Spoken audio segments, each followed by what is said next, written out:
Welcome to the Gentleman's Guide to Vampires, and we are visiting another book with some controversy in this video, at the request of a viewer. It wasn't that long ago I put a video out that covered Kindred of the East at the request of one of my supporters, someone who picked up a copy of Monster Kingdoms, Kieran, and that video went down very well with a lot of people. Thank you very much, any of you who watched it. Didn't go down well with Kieran. I am so sorry, Kieran. I wish that that video had been everything you had hoped for, but it seems we were very much coming at Kindred of the East from different perspectives. You roll the dice with these things. I do hope you enjoy Monster Kingdoms nonetheless. Hopefully Kevin, who has requested this video, will appreciate it. But you never know. Hot and cold is the way they run, and since time immemorial, you cannot determine the audience of a video or how well it will be received. Now, in Kevin's case, I honestly can't recall whether he picked up a copy of Monster Kingdoms or The World Below, but just remember, viewers, if you buy a copy of The World Below, especially a physical copy from DriveThruRPG or BackerKit, the link to do so is below, you can get in touch with me via MatthewDawkins.com and request a video of your choosing. In this case, Kevin requested a video on Kindred of the Ebony Kingdom, a subject matter of which he knows little, and I decided I would do a similar thing with it as I did with the Kindred of the East video, in that I would talk about what it was, and I'd talk about what it could be if Kindred of the Ebony Kingdom was revisited for V5. Now, Kindred of the Ebony Kingdom occupies a place, a strange place, in the history of Vampire the Masquerade. It came out at a time when I would argue Vampire the Masquerade books were kind of scraping the barrel in terms of their content. This is the era where we were getting State of Grace, Council of Primogen, various books that, while the content within them was good and readable, and I very much enjoyed all of these source books as a vampire fan, they weren't necessarily universally usable. And in a way that I often describe as situational. Kindred of the Ebony Kingdom occupies that space. It was released around that time. It wasn't badly written. It's got some fantastic content in it. But I would test you, viewer, to ask whether, if you live outside of the continent of Africa, you have ever run a chronicle set in Africa in the modern era. Keeping in mind, Africa is a large continent, one of the largest in the world, and there are many different countries within it, with many different cultures, many different cities, many different religions, many different histories, and it is a continent that increasingly, I think, people, especially role players in the Western world, North America and Western Europe, look at and think, if I run a game there, I'm gonna end up offending somebody. I'm gonna get some details wrong. I'm not from there. I shouldn't tell that story. And I think that's bull. I think you should tell stories about places you're not from. And a good storyteller, a GM, a keeper, whatever you happen to be, should do some research. It doesn't have to be deep. You know, read a Wikipedia article, get some knowledge that isn't just stereotypical. And you can run a story there. And it doesn't have to be a full-length chronicle. It could just be a stop-off before you go somewhere else. But it's good for showing a different culture, a different background, a different milieu, a different Kindred setup. And for that, I think Kindred of the Ebony Kingdom is a very, very good resource. But again, I doubt very much that many people have used it for even that purpose. I think the Libon, the various legacies of the Libon, the equivalent of clans that exist in Kindred of the Ebony Kingdom, is an easy enough concept to lift out and place in other cities. You could be a Libon who visits Chicago, a Libon who visits London or Berlin or Paris or wherever it is you're running your game, which is unlikely to be in Africa, more likely to be in Europe or North America. But when it comes to the contextual stuff, the cultural stuff, the geographic stuff, I think that was read by lots of people, but not used by many of them. And I think that is a damn shame, because Kindred of the Ebony Kingdom contains a lot of very, very good lore, information, story hooks. It doesn't contain a full-blown chronicle, but there is more than enough material in there that you could use to run a story. But it does have some flaws. Yes, it's a book, much like every World of Darkness product, that contains merits and flaws. Not Wraith 20. We chose not to include merits and flaws in that book. It was big enough as it was. But there are no merits and flaws that stand out quite as much as the ones in books like Kindred, the Ebony Kingdom and Kindred the East. The central one, and not to harp on about it, is the whole exoticization thing, the whole Orientalism, the whole African kindred as other.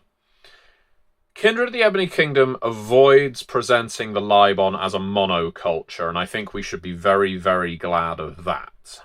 It doesn't say the Libon across the entire continent all cohere, is that the word?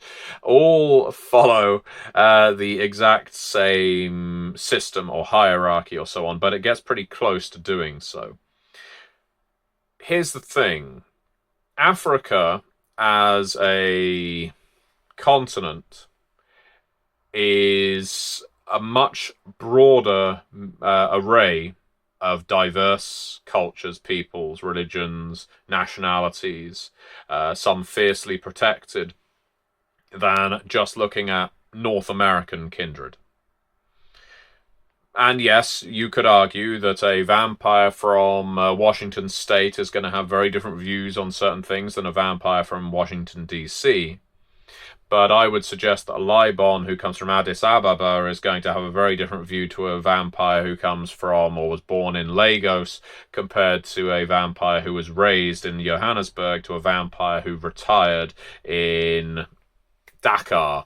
You know, there's a lot of different cities with very different cultures, as I keep saying. And Kindred of the Ebony Kingdom does not have the word count within it to present every single one of these cultures. I mean, how could it? As a unique form. So, while it doesn't do it to the extreme, it isn't quite as, I guess, I don't want to say the word offensive, it isn't quite as juvenile as Kindred of the East's approach. It is also, in its way, quite shadowy and tepid.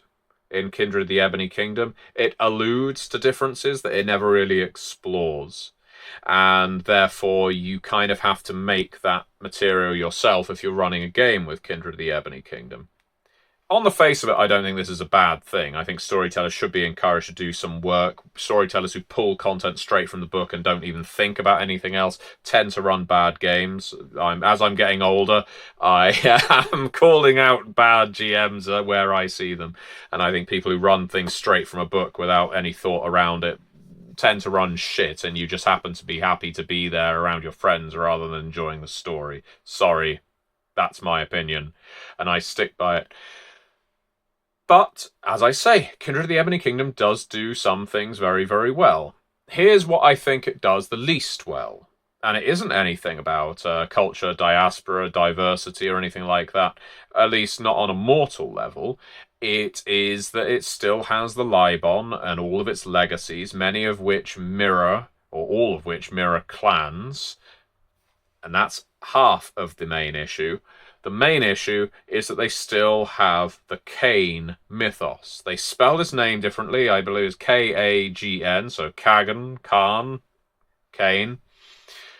But the Libon are descendants of this evil spirit Cain. Now, I've said many, many times that I think that that codifying Cain as the actual origin of vampires is the biggest misstep Vampire the Masquerade ever took. There are plenty of people who would disagree, because there are people, including myself, who gobble up all of the lore and want to find out about this antediluvian, about the Second City, about Enoch, about Cain's life and where Cain may be now and things like that. That's all fun. But I think as soon as you start making something absolutely true, it provides a little much validity to groups like the Sabbat. It makes the Camarilla look absolutely incompetent. And it also removes a great deal of the mystery from the game. Even more so if the founder of the vampires in South Africa, I'm picking on the lowest possible point in the continent, all believe they descend from the same vampire as up in Egypt. Keeping in mind Cain's biblical origin, and the yes, Christianity spread its way, and of course Judaism spread its way through Africa at its own pace, and you have different forms of Christianity throughout. For much of the first 1,000 years following, I guess, Jesus Christ, our Lord, there wasn't exactly much gospel being spread in the deepest parts of the continent. So the fact that there's this singular origin, which I guess you could say is still apocryphal, I just find that lazy.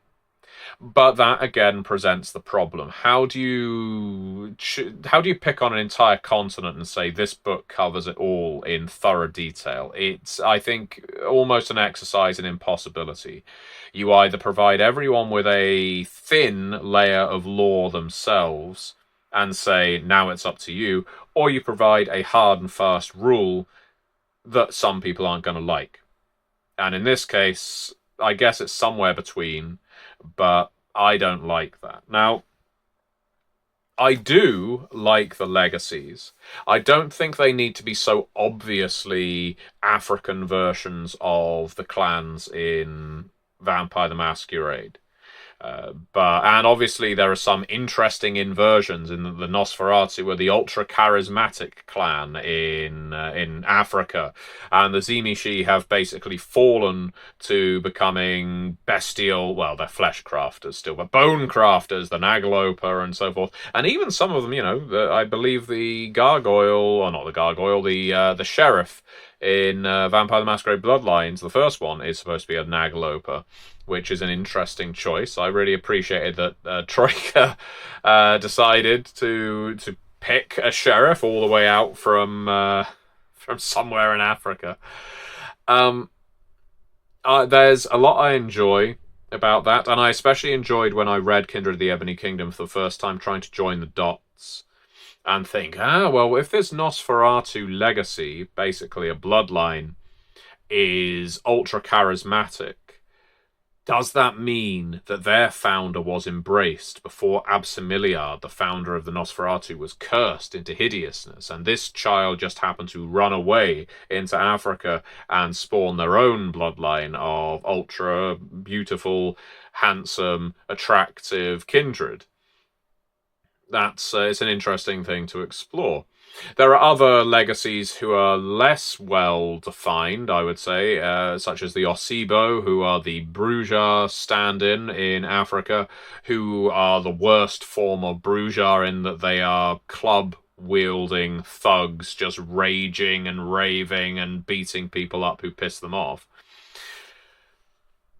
But I love the ties to the Cappadocians. This before, of course, we revived the Cappadocians with V5. I love the ties to the Salubri that are still there.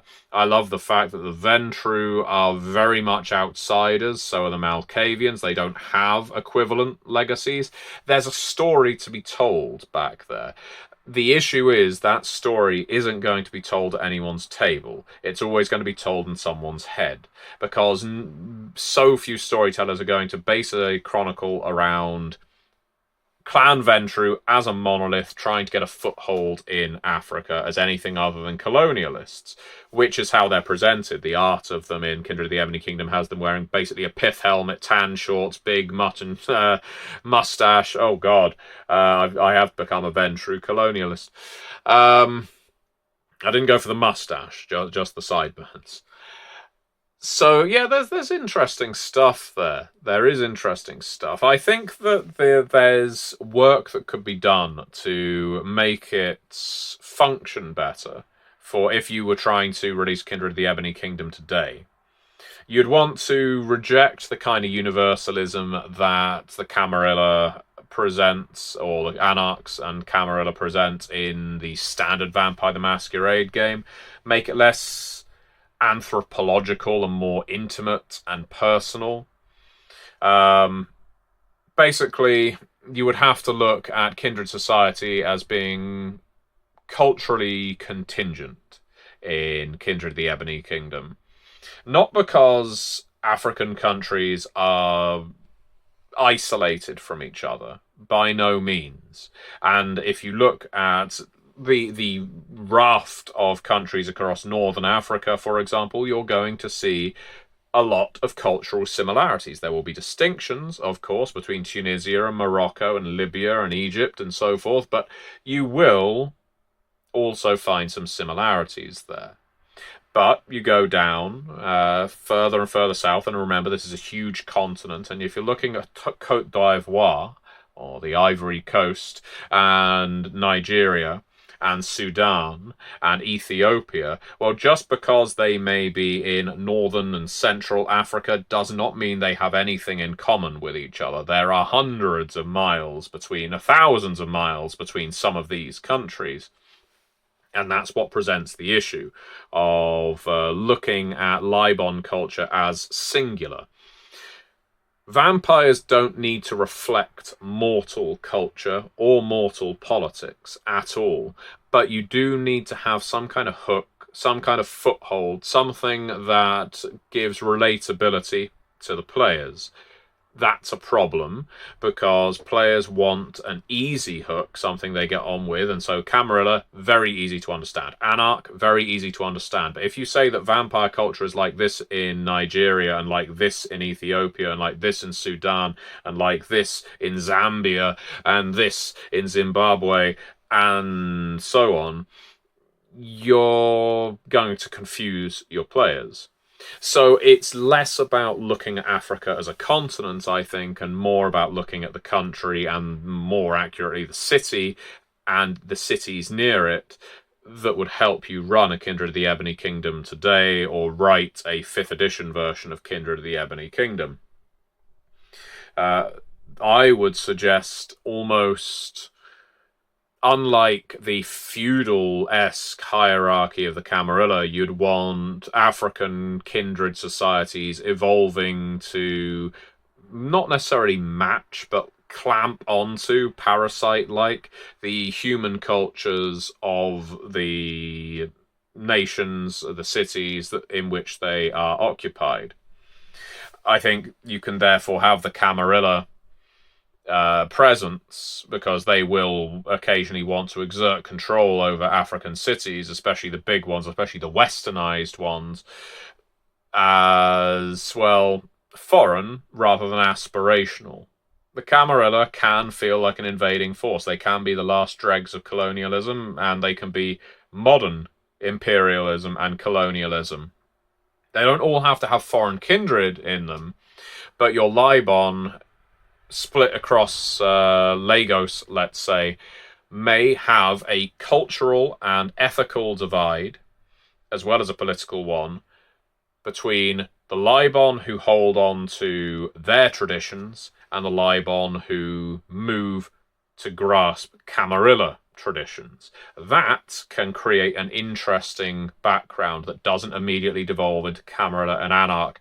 And when I say, like, Lagos's tradition, it doesn't mean that they all have to be, and I will use some terms here that will not be culturally appropriate, but they don't all have to be witch doctors and shaman, magic, and so forth. That isn't the universal or even a fraction of the African kindred experience. But if you just do a little bit of research and look into local rituals, local customs, local traditions, you can very easily get vampires pulling those out, twisting them to suit themselves, and then they plug themselves into that culture to enable them to feed, to enable them to build herds, take retainers, and so forth. Power for the Libon, I would suggest, needs to be linked to mirroring and preying on those people, rather than tied exclusively to lineage myths. Again, this isn't to say that Africa is in any way more and it's so ridiculous trying to refer to an entire continent, and this is the big stumbling block of Kindred of the Ebony Kingdom. Africa is far, far, far too diverse.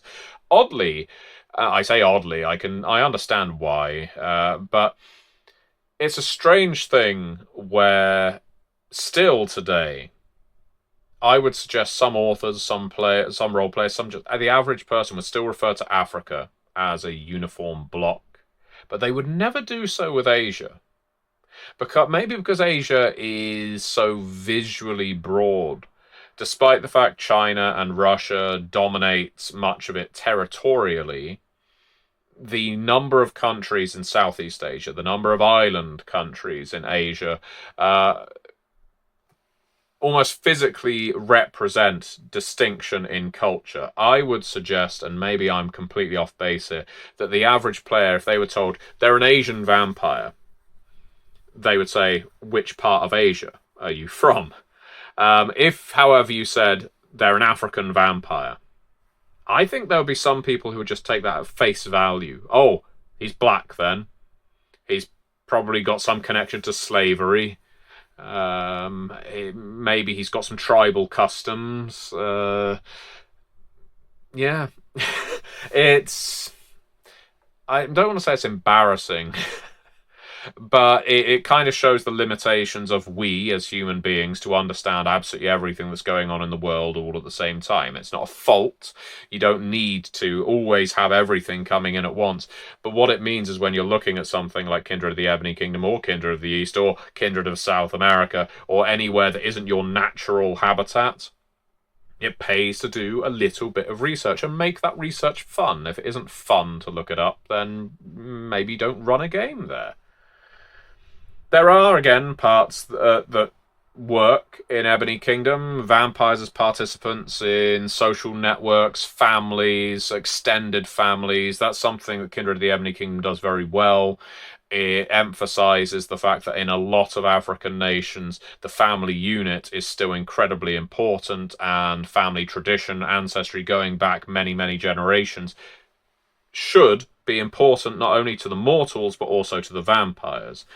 Now, where I think you could really capitalize on that in a modern retelling of Kindred of the Ebony Kingdom is you look at the Libon as more of a family unit, like we've done with the families in the Curseborn RPG, and so less looking at things from a sectarian standpoint. We are all Libon, therefore we will all defend the continent.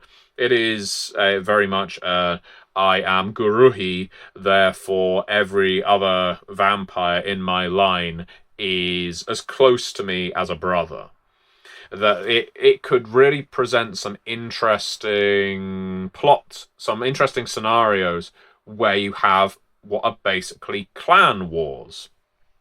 Because of familial obligation, debts, ancestral grudges. There's nothing ruling out you doing so in North America and Western Europe as well, but I think that is something that would feel true to many African stories. Now, you don't need to make this all nice and warm and huggy and handheld by any means. You can have different feeding practices for different families. So, for example, some are going to be doing it as a negotiated act. You pay tribute to your ancestors who have been living for hundreds of years, the vampires. Others are going to be more predatory, more wild. Again, not all of Africa is a jungle, but some may act like jungle and outdoor hunters.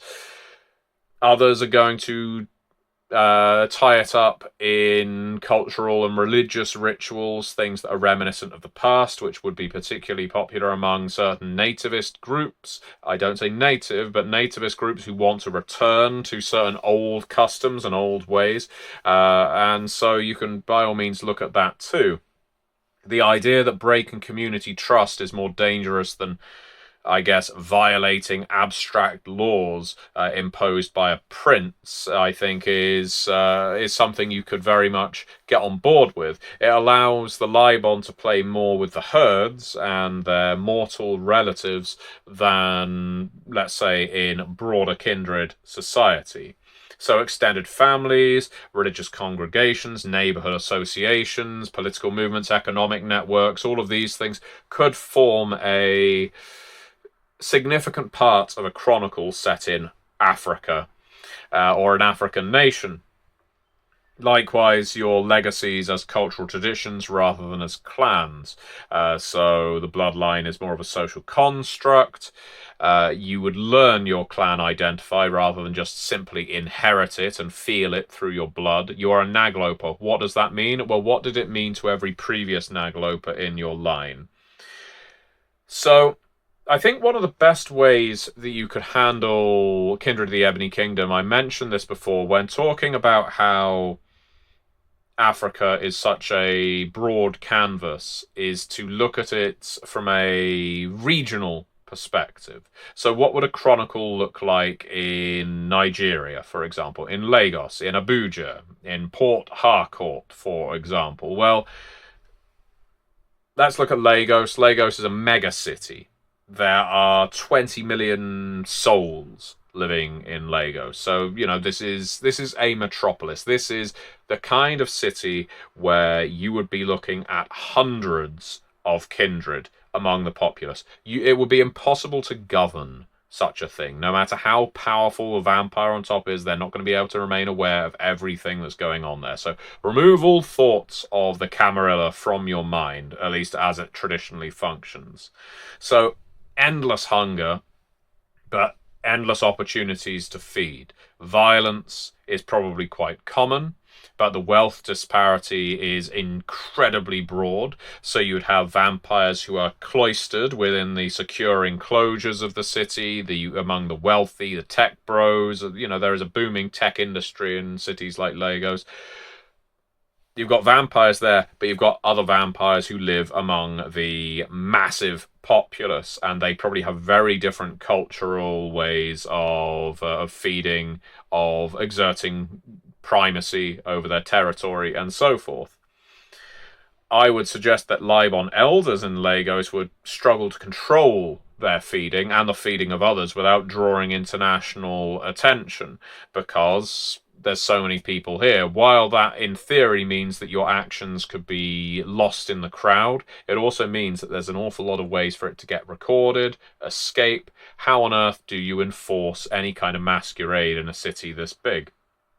You'd have the tech-savvy neonates exploiting finance. Lagos is a boom city. Well, Camarilla envoys try desperately to establish footholds in this city because it is a city of opportunity. So you could focus stories in Lagos on feeding ethics amid extreme inequality. You could look at influence over elections and protests if you want to get into the mortal political problems that exist there. Masquerade breaches in the age of smartphones. We do that in the Western world games all the time, but Lagos is a perfect opportunity for it as well. How would that be interpreted? How would it be interpreted? I think that could be an interesting story. Now, you go down to, let's say, Johannesburg in South Africa or Cape Town, and you're looking probably more, and I'm, again, tying it to my understanding of these various parts of the world, apartheid, or apartheid's legacy in this case. Johannesburg, while it has advanced some since apartheid existed, there is still a very, very clear division between ethnicities in that part of Africa. And I would suggest it would haunt kindred society as well. It is a way to play with race relations in Vampire the Masquerade, something that I doubt often gets covered. It could be a very sensitive topic for some players, but could also be a very interesting one to explore for the right kind of mature group. You could have elders who hold memories that neonates want buried, or prejudices, and so forth. Anarch movements, if you want to involve the anarch, drawing heavily from disenfranchised vampires who want to overturn the system. Maybe apartheid still exists among kindred society, even if it doesn't among the mortals in theory. So you've got plots there to do with historical accountability, class and race within vampire society. Again, race has very rarely come in my chronicles as a central thesis. Whether reconciliation is possible among the damned. What a thing to strive toward. Not necessarily even as an anarch, as the Libon. This city is yours to control. The Camarilla and the anarchs are not dominant here. So what can you do to bring reconciliation among ancient foes divided on such pathetic mortal reasons as black and white? Can you forgive hundreds of years of persecution based on such a facile philosophy? Now, you could look at Ethiopia, a city like Addis Ababa, one of the world's oldest states, in fact. So Ethiopia would host Libon, who claim uninterrupted lineage going back hundreds and hundreds of years. Ethiopia would be a fantastic place to set a game in Africa that really wants to delve into history, into lore. You've got Orthodox Christianity there, you've got Islam there, you've got indigenous beliefs. All of these could be colliding among vampires, especially if these are eternal wars that have been fighting or fought for centuries. I think that could be an awful lot of fun to explore, with plots surrounding religious legitimacy, ancient versus modern authority. You would undoubtedly have some up-and-comers who want to throw off the burden of ancient feuds. Foreign kindred, of course, attempting cultural appropriation, assimilation, destroying old ways. I'll do one more. Let's think. One more. Let's go for Senegal and Dakar then. So Dakar is one of these, I guess, cities that is on the rise culturally in terms of popularity, especially among the mega rich. It's a relatively stable democracy in Senegal with deep artistic traditions as well. Dakar, I think, could be an interesting hub for cultural power. This is where you can get to see your Toreador, your Guruhi, and so forth, influencing media and art, and trying to channel what is ancient and African and distinct about different African cultures through mortals. Now, what do I mean by that? Well, this is a location where you could play a lot of chronicles based on things like soft power, controlling the narrative, telling the story you want told. Dakar is the mouthpiece of Africa in this example, and therefore what the Camarilla know of the Libon, what the Anarchs know of the Libon, what all of these other societies around the world know of the Libon, could emerge from Dakar. This is the place where they appoint their representatives, put their embassy. So it's also a wonderful place to set a diaspora return home story. If you want to go that way, there's always a popular trend, has been for close to a century now, probably over a century now, where especially Black Americans try to retrace their roots. And Dakar is one of these places, used to be a hub of slavery or enslavement. So it's a place where a lot of foreign kindred could arrive, either trying to trace their sires, maybe if they are foreign-born Libon, or mortal connections. That may not immediately jump out as a vampire story, but what if you are a mortal who has come here? Not all the characters in the coterie should be this way, but a mortal who came to Senegal and was embraced. And now not only have you rediscovered some of your mortal family, you've basically been embraced back into it. That could be an interesting character genesis, I think. It feels to me like the kind of domain that in Africa would help define the future of the continent, though, again, for maybe the 10th time, Africa does not move in one direction. There are a lot of countries there and a lot of people with very different views. So I think Kindred of the Ebony Kingdom has untapped potential. And I think the laziest thing you could do is just start shoving in Camarilla princes and trying to homogenize it and make it basically resemble the rest of Vampire the Masquerade. There are certain people who would disagree and say, well, making it different is basically perpetuating the problem of basically making other parts of the world feel different. But my view is it isn't due to their distance. It isn't due to them being economically isolated. It isn't due to them being black and the majority of Western Europeans being white. It's simply because there's no good reason why a secret society organization founded in the 15th century should have somehow exerted uniform power across a continent over which it was never dominant. It colonized, it enslaved, and it appointed governors, and I say it, the Camarilla, the West, but it never became the dominant ethnicity, the dominant culture, or anything like that. So I think having its own feel is important, but it shouldn't be one feel, a singular feel just for Africa. It should be Nigeria's feel. It should be the Democratic Republic of Congo's feel. It should be Egypt's feel. It should be Libya's. And some of those countries will have the same. Some of them are going to differ. Some of them are going to be wholly different. In exactly the same way, I would say the UK and Russia should not have the same, shouldn't have the same system of kindred governance. Neither should Morocco and Zambia, honestly. So, would I recommend Kindred of the Ebony Kingdom? Yes, I think there is a lot of material in that book, not necessarily all of the art, which really lends itself at points to the ugly African stereotype. There's a lot of characters with very big lips and bulging eyes. I'm not sure what they were going for there. But there's a lot of material. Maybe I should have spent a little longer on that. There's a lot of material that is very usable in that book, and I think any good storyteller or any good player would be able to pick up Kindred of the Ebony Kingdom, scour through it, find some interesting material to incorporate into their stories, and give it a go. Give a story set in a city you have never visited a go.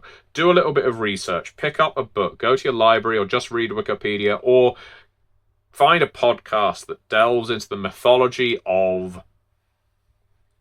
a part of Africa that appeals to you, and then try setting a game there. We did it in the V20 Dark Ages companion book that I developed. It was the first vampire book I solo developed, and I was so glad to get Mogadishu into V20 Dark Ages companion because I wanted to represent what an actual Dark Ages or Middle Ages African vampire domain might look like.